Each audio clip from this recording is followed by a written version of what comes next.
Ducroquet, je suis professeure de SVT au lycée Hélène Boucher. Nous sommes une équipe de 6 enseignants et 2 techniciens de laboratoire. En seconde, l'horaire de la discipline est de 1h30 par semaine en demi-classe. Cet horaire passe à 4 heures en spécialité première et 6 heures en terminale.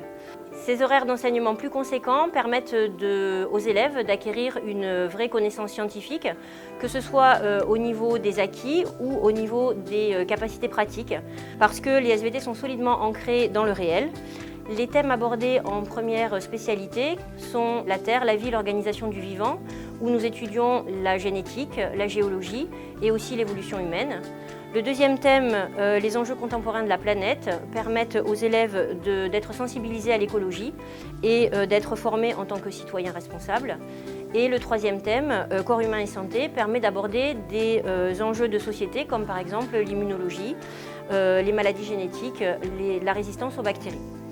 L'enseignement se réalisant dans des conditions idéales, les activités pratiques sont privilégiées dès que c'est possible, avec utilisation de matériel récent, de technologies innovantes comme par exemple la PCR ou l'Hexao, ainsi que des logiciels de simulation.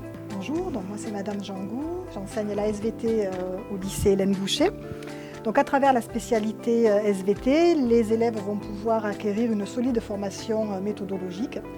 Par exemple, le raisonnement scientifique, l'apprentissage de la rigueur, l'apprentissage de l'esprit critique, mais aussi des compétences pratiques où dès que possible, on les met en situation de TP face à du concret.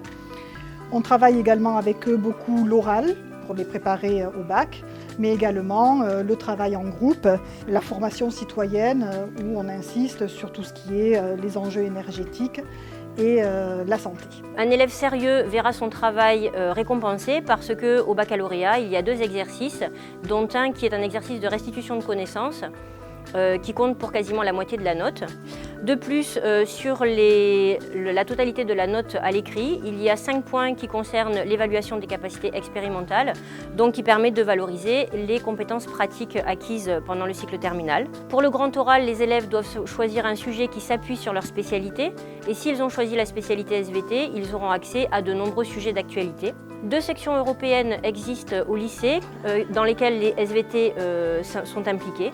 Donc une section européenne allemand et une section européenne anglais, qui permet aux élèves d'obtenir la mention section européenne sur leur diplôme du baccalauréat. Choisir la spécialité SVT permet un grand nombre de métiers dans différents domaines. Le domaine de la santé, avec des métiers comme la médecine, kiné, infirmière, sage-femme, mais aussi vétérinaire ou diététicien. Ensuite, dans le domaine du sport, avec STAPS, dans le domaine de la recherche, mais aussi de l'environnement, avec de l'analyse de l'eau par exemple, ou bien l'aménagement des territoires. Ça peut également toucher des métiers de l'agronomie, comme ingénieur agronome ou encore analyser les aliments dans des laboratoires. Et enfin, tous les métiers qui touchent à la géologie, avec volcanologue ou bien archéologue par exemple. Dans tous les cas, ces filières se font en moyenne entre 3 et 5 ans d'études après le bac. Et il existe plein de passerelles pour intégrer par exemple les écoles d'ingénieurs aussi.